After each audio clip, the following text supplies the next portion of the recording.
C 24 तास या YouTube चॅनलला लाईक करा, शेअर करा, सबस्क्राइब करा आणि बेल आयकॉनवरती क्लिक करायला विसरू नका। जुना नाशिक येथील खडकाळी भागामध्ये हॉटेल गरीब नवाजच्या मागील बाजूस असलेल्या जुना दुमजली वाडा मंगळवारी रात्री 8:30च्या सुमारास कोसळलाय। या दुर्घटनेमध्ये अनेक जण ढिगाऱ्याखाली दबले गेले होते। महापालिका अग्निशमक दल प्रमुख संजय बैरागी यांच्या नेतृत्वाखाली 50 जवानांनी तातडीने या ठिकाणी बचाव कार्य केले आणि अडकलेल्यांना सुखरूपपणे बाहेर काढलं। मात्र 4 वाहनं ढिगाऱ्याच्या खाली दबली गेली आहेत।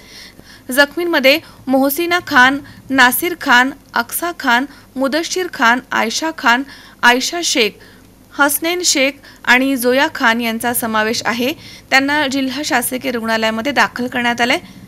नगररचना विभागाचे संतोष जोपुळे, बांधकाम विभागाचे बीबी जाधव आणि स्थानिक नागरिकांनी या ठिकाणी मदत केली।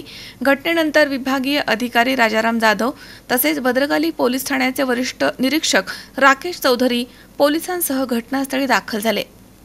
सोमनाथ थोरात, लीडिंग फायरमन, अग्निशमन मुख्यालय, शिंगाडा तलाव। आमच्याकडे फोन आला की इथे वाडा पडला आहे खडकाळी पोलीस चौकीच्या बाजूला आणि त्याच्यामध्ये लोक अडकलेले 5 ते 7। त्या हिशोबाने आम्ही मुख्यालयातील पहिली QRV रवाना केली आणि इथे येऊन बघितलं तर लोक लेडीज आणि लहान मुलं वगैरे अडकलेले होते।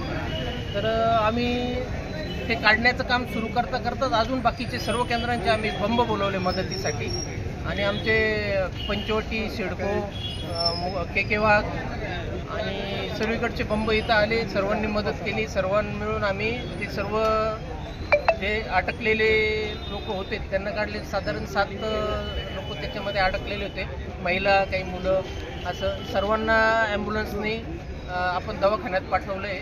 ते किरकोळ जखमी झालेले आहेत आणि छोट्या 2 व्हीलर वगैरे 4 ते 5 गाड्या आहेत त्या दबल्या होत्या मलब्याखाली।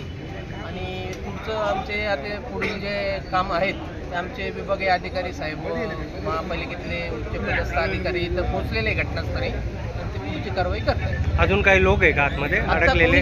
आपण आजूबाजूचं उपाय म्हणून पुढं काही रात्रीचा प्रॉब्लेम नको म्हणून आजूबाजूचे जे कनेक्टेड होते घरं त्यांना आपण आजच्या दिवस तिथं थांबायला नाही सांगितलं। खाली हॉटेल होतं त्यांना पण आपण आज त्याच्यातनं बाहेर काढलेलं आहे, कोणालाच थांबायला।